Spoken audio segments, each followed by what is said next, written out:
talk about attachment. My name is Åse Wegerif, and I have grown up with a narcissistic mother myself, gone through all the things of really struggling to having lots of therapy that really helped me, and to working clinically with people and training as a registered counselor, which I am today. And for many years I've been working with clients who've also had this in their childhood. So it's not something that I just know from my head. It's something that is an experience of mine as well. And definitely, for sure, I know that attachment is something that is affected by having a narcissistic mother. So if we look at what is a normal, secure attachment like for a child? So attachment says something about the security one feels in the relationship to the mother. And if you feel secure overall, if you feel as a small child, it's just experienced, there's no words for it, but it's just experienced that when I'm in trouble, there's always my big mother there who sorts me out, and there's nothing to worry about. So if you have that experience, that's the foundation of a secure attachment. So that means that you don't have to be so concerned. You can just get on with, as a secure child does. You know, something catches your attention, you think it looks really interesting, and off you go exploring it. And when something goes wrong, you always, most of the time at least, you get help and assistance, and there's some processing perhaps, so you learn that it wasn't actually your fault. This can happen to everyone, and so you get the help to place things right and feel good about yourself.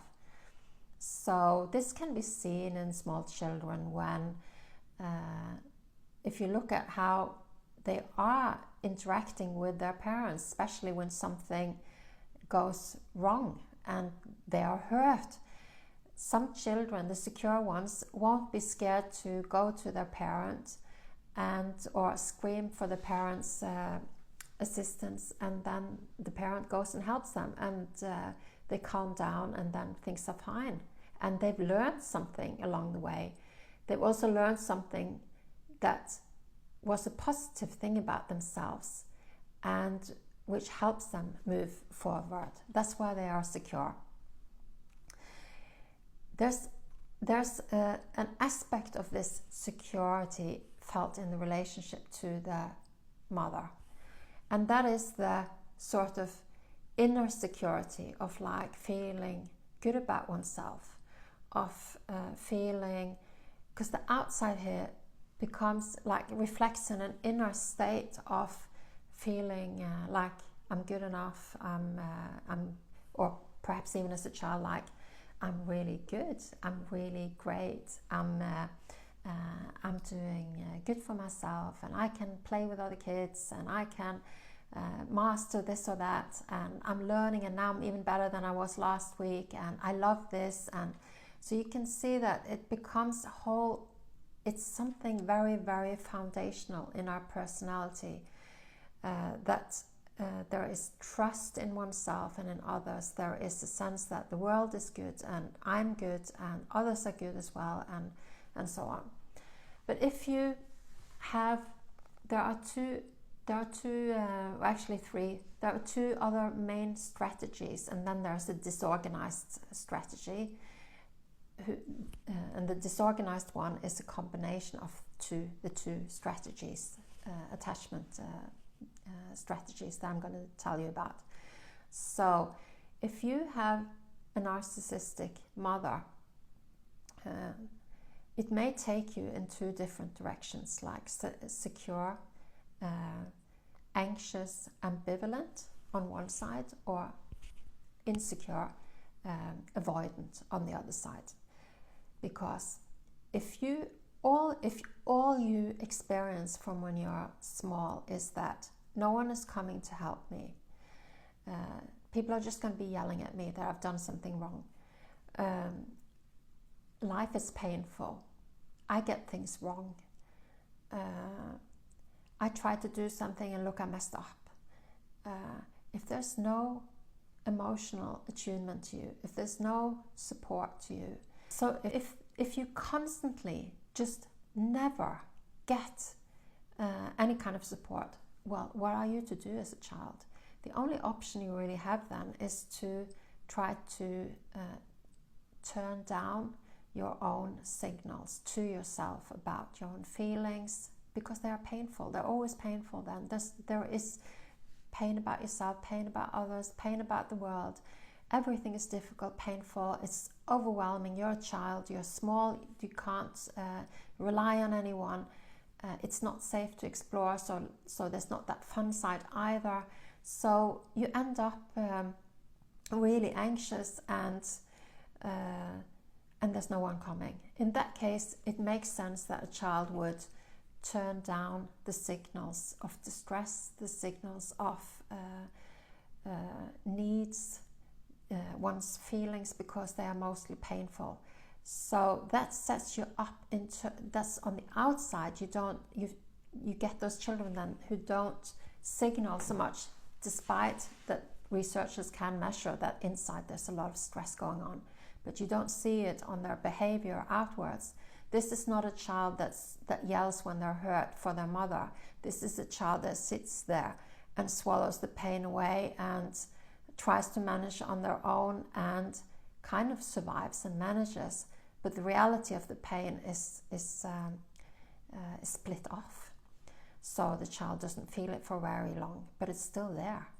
So this is the path of an anxious-avoidant to strategy. So these often become adults who don't have much connection with their own feelings and needs, who then don't know themselves so well, because how can they if they don't have access to the compass that feelings really are? On the other side, there is so that was the anxious-avoidant pattern. On the other side is the pattern of anxious-ambivalent. These are the children who, there's a lot of pain, there's a lot of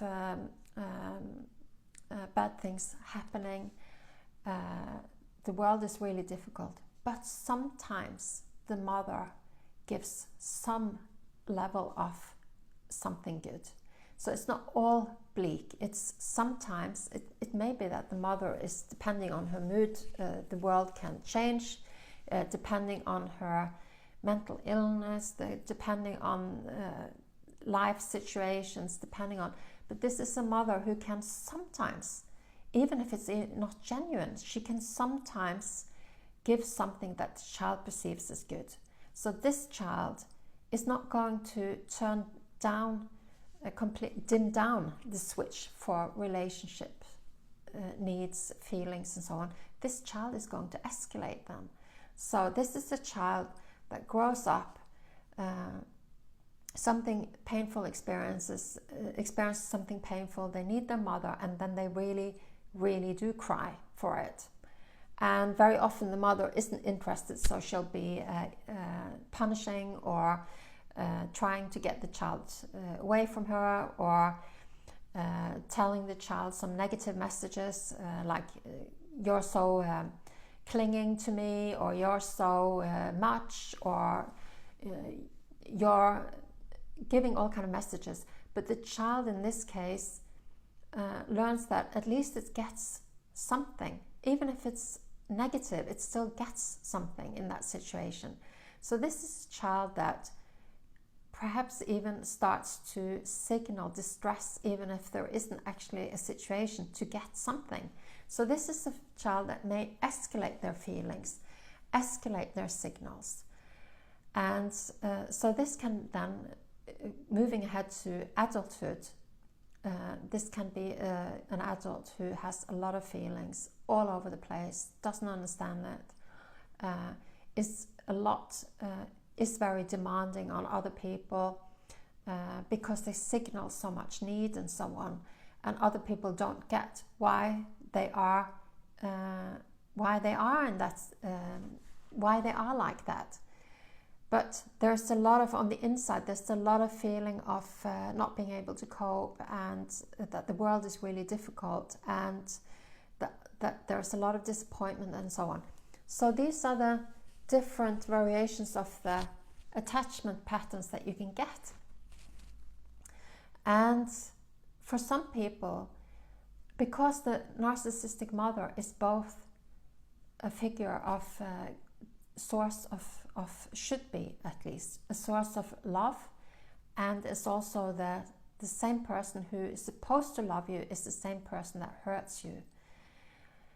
If the trauma is quite severe, then you can also develop into a disorganized attachment style, which means that you don't have any strategy. You can't manage to form one of these strategies. So you're going one strategy into the next. So it's all over the place and really erratic and so on. So perhaps then, as in relationships, that's how we are. Sometimes you get very triggered on being anxious. Other times you get really clingy, and you really confuse people and really yourself as well. Because this is not something that you may not have a lot of control over it. It just happens. Of course, you need to learn to understand it. And this video is an attempt of trying to help you with that. If you recognize yourself in this, I would love if you would comment, or if it feels too personal also, you can send me an email. My email is on my YouTube channel, and also in the description of this video. And if this has been helpful to you, yeah, please write it. Or and if you want, you can join my email list. The link is in the description here. So I hope this has been really helpful to you, and I'm sure when you have a narcissistic mother, you may relate to this. And also, when we are able to lay the map out of this is also a way of then thinking about, on the next part, thinking about how can you entangle yourself from this and become more secure. But that's the theme for another video.